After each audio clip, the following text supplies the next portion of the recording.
मेरे प्यारे दोस्तों, मैं पंडित फ़कीर योगी वीरेंद्र योगी बोल रहा हूँ और मैं पूरी दुनिया को अपना परिवार मानता हूँ। और हिंदुस्तान तो हमारा परिवार है ही, लेकिन हिंदुस्तान में सबसे बड़ी दुर्दशा है, इस औरत को देखो। और बहुत ऐसे नमूने मिल जाएंगे। ये देखिए, ये देशभक्त हैं जो आपके लेफ्ट साइड में मिल रहे हैं। ये देश की बात करते हैं, देश हित की बात करते हैं। इन लोगों के दिमाग में न कोई जाति है, न धर्म है, न कोई मजहब है, कोई क्षेत्र है। ये हिंदुस्तान को दुनिया का सबसे महान राष्ट्र बनाना चाहते हैं, क्योंकि वसुधैव कुटुंबकम सर्वभूत सुखिनः आत्मा सर्वभूतेषु की भावना से काम कर रहा है। और राइट हैंड साइड में देखिए, ये यादव साहब हैं, ये मुलायम साहब के सुपुत्र राजकुमार हैं। ये डेमोक्रेसी का मतलब है कोई भी यहाँ का शासन अपने हाथ में ले सकता है अगर जनता उसको चुनती है तो। अब ये जाति जाति भुना के ये लोग राज कर रहा है, महाराजाओं की तरह जीवन जी रहा है। न कल है, न बुद्धि है, न ये लोग पढ़ा लिखा आदमी है। मुलायम यादव को देखो, इसका बेटा ये है अखिलेश यादव को देखो, लल्लू यादव को देखो, उधर ममता बनर्जी को देखो। ये सब क्या देखते हो कि देश के बारे में सोचता है क्या? ये लोग अपने बारे में केवल सोचता है मेरे दोस्त। और डेमोक्रेसी का ये कारण है। देखिए क्या बक बक कर रहा है, बक बक कर रहा है। कुछ तमीज़ है क्या इसको?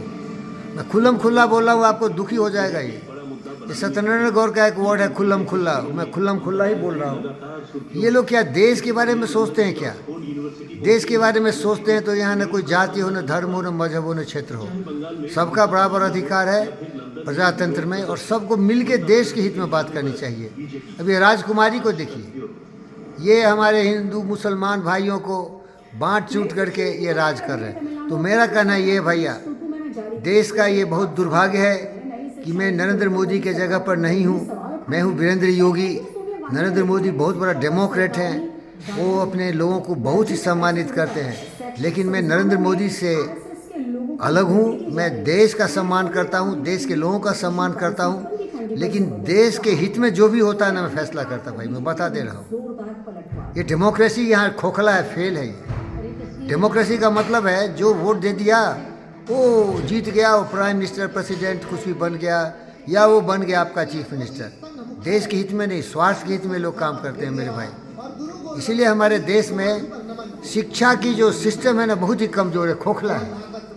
लोगों को कुछ भी ज्ञान नहीं है। डेमोक्रेसी क्या है, देश हित में क्या निर्णय लेने चाहिए, इंसानियत क्या है, इन सबों की कमी है इन लोगों में भाई। आप बोलोगे आप क्या बात कर रहे हो भाई, मैं तो सुधार देता देश को भैया। मैं तो बोल रहा हूँ बहुत ज़ोर शोर से, मैं देश को सुधार देता, क्योंकि सबसे बड़ी सिस्टम है हमारे लोगों को महान बनाओ। उनकी जो बुद्धि है ना, उसको सुधार दो। और हमारे डॉक्टर साहब एक बहुत प्यारे दोस्त से बोलते हैं ट्रेनिंग इज़ वेरी इंपॉर्टेंट। वो माइंड का ट्रेनिंग करो यार। उसके दिमाग में जो जहर का प्रोग्रामिंग कर दिया है ना, नफरत नाराज़गी की दीवार खड़ा कर दिया है, और जिससे कि वो व्यक्ति दूसरे को अपना समझता ही नहीं। वो बोलता है मैं इस जाति का हूँ, वो बोलता है मैं इस धर्म का हूँ। अरे तुम किसी धर्म का हो, किसी जाति का हो, ये घर की बात है भाई। ये अपने घर में छोड़ दो जाति धर्म, लेकिन देश के हित में जब घर से बाहर निकलते हो तो केवल हिंदुस्तानी हो, भारतीय हो, और सबका कल्याण होना चाहिए ना भाई। मोदी का नारा है सबका साथ, सबका विकास, सबका प्रयास। इसमें क्या किसी को आपत्ति होनी चाहिए? बोलिए भाई, सब लोग मिल को देश को बनाओ ना। लेकिन ये शिक्षा की सिस्टम है, ट्रेनिंग नहीं है तो मुश्किल है भाई। ट्रेनिंग है, ये जिस जाति का है इसीलिए मुलायम राज करेगा, उसके जाति वाले वोट देंगे। लल्लू यादव बोलेगा चरवाहा क्लास चलाएंगे, ये इस जाति का है। और हमारे भाई बहन थोड़ा सुधर रहे हैं।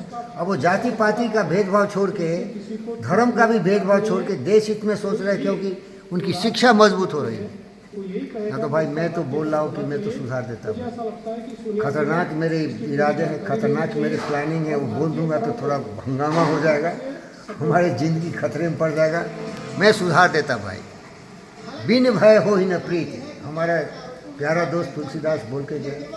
जब तक इनको सुधारोगे नहीं ना, कहा गया है ये लात के भूत बात से नहीं मानते। लात के भूत बात से नहीं मानते। देश हित में सोचने वाले जो हैं वही यहाँ रह सकते हैं। जो देश के खिलाफ बात करता है ना, जवान चलाने की आज़ादी है डेमोक्रेसी में। देखो क्या क्या बोलता है, ये देखो, इसको देखो, ये भाई साहब को देखो, देखो ये इनको अकल बुद्धि तो कितना है, हम नहीं कुछ बोलेंगे क्योंकि आप लोग को गुस्सा आ जाएगा। बहुत लोग की गाली आई है, देखिए। देख लो ये क्या लेक्चर दे रहे हैं, देख लीजिए ये वंशवादी है। नेहरू की बेटी इंदिरा का बेटा राजीव, राजीव का बेटा ये है राजीव साहब का बेटा, ये है राहुल साहब, राहुल केतुल साहब शायद नाम है, मुझे नाम ठीक से इसका याद नहीं। बताइए देश के प्रधानमंत्री बनने के लिए तैयार है, देश से बाहर जाते हैं, विदेशियों के साथ साजिश करके देश को बर्बाद कर देना चाहते हैं। ये हमारी माता श्री सोनिया गांधी जी है, ये इटालियन है लेकिन हिंदुस्तान में राज कर रही हैं। राजीव गांधी से शादी करके इधर ले आया और ये पूरा यहाँ राज किए हैं, बहुत दिन किए हैं। ये मुखौटा वाले प्रधानमंत्री भी बना चुके हैं और इनकी जो दोस्त है ना वो भी यही काम किए थे। और देशभक्ति जो दिखाते हैं उनका सम्मान हो, आप सभी देशभक्त बनिए, सभी लोग देश हित में काम करिए। मैं किसी पार्टी का नहीं हूँ, मैं देश का हूँ, मैं देश की संतान हूँ। और ये अच्छे बोलते हैं तो समझिए ये क्या बोलते हैं। ये इटली का चश्मा उतारेंगे तो आपको ध्यान में आएगा कि नेशन फर्स्ट की सोच को लेकर राष्ट्रीय स्वयंसेवक संघ पिछले 100 वर्षों से राष्ट्रीय चेतना, राष्ट्रीय चरित्र निर्माण, राष्ट्र देवो भव। ये सही बोल रहे हैं भाई, आप मुझे आरएसएस का मान लोगे तो आपकी गलती है। ये सच है ना, देश की सेवा करना चाहिए सबको। देश में रहते हो, खाते पीते हो, भारत माता की सेवा करना चाहिए। आप बोलोगे हिंदू मुसलमान, छोड़ भैया हिंदू मुसलमान, सच है, सच्चाई सच है। सच पर कभी भी आँच मत लगाओ। सोनिया भी मेरी बहन है, नरेंद्र भी मेरे भाई हैं, पूरी दुनिया ही मेरा परिवार है। अब ये देखिए सब देश को एकता विश्वास ही नहीं करते हैं लोग, अपना अपना खींचातानी में लगे हुए हैं। अरे मेरे तो सब हृदय में धड़कते हैं, नसों में खून की तरह बहते हैं हिंदुस्तान के सारे भाई बहन। प्यारे दोस्तों धन्यवाद करता हूँ, सुधर जाइए, सुधरिए, धन्यवाद।